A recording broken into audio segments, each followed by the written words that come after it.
Bien, en ce moment, à l'Assemblée nationale, il est discuté de la loi Pacte. La loi Pacte, c'est un dispositif de privatisation d'Aéroports de Paris. Et c'est une mesure qui a de quoi inquiéter les riverains de l'aéroport d'Orly que nous sommes, puisque il va falloir que dans cette privatisation, il y ait une garantie des droits des riverains. Parce que sinon, c'est la porte ouverte à tous les abus et aux lois des profits débridés.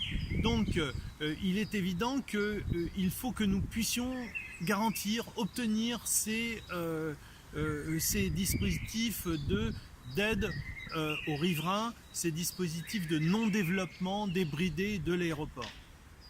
Aujourd'hui, le gouvernement dit que, ils vont garantir dans la loi à la fois le plafonnement et aussi le couvre-feu, c'est-à-dire pas plus de 250 000 créneaux aériens pour 200 000 mouvements, ainsi que le couvre-feu.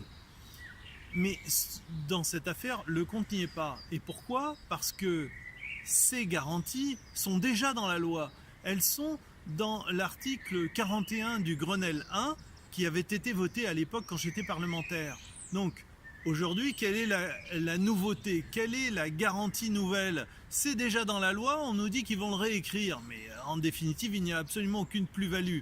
Il y aurait plus-value si, dans le dispositif de la loi Pacte, il était inscrit une extension du couvre-feu, puisqu'on sait très bien qu'aux marges, en supprimant quelques avions, on arriverait à avoir les 8 heures de sommeil consécutifs tels que réclamés par l'Organisation mondiale de la santé, et puis aussi, en termes de nuisances, arriver à limiter le nombre de gros porteurs, puisqu'on sait aujourd'hui que les gros porteurs, et c'est Bruit Parif qui le dit, les gros porteurs représentent 25% du bruit que nous subissons. Donc, si ce dispositif législatif ne garantit pas ces avancées, où est l'intérêt? Et en définitive, on risque fort de prendre beaucoup de risques avec un développement débridé sans aucune garantie pour les riverains. Donc, nous serons vigilants.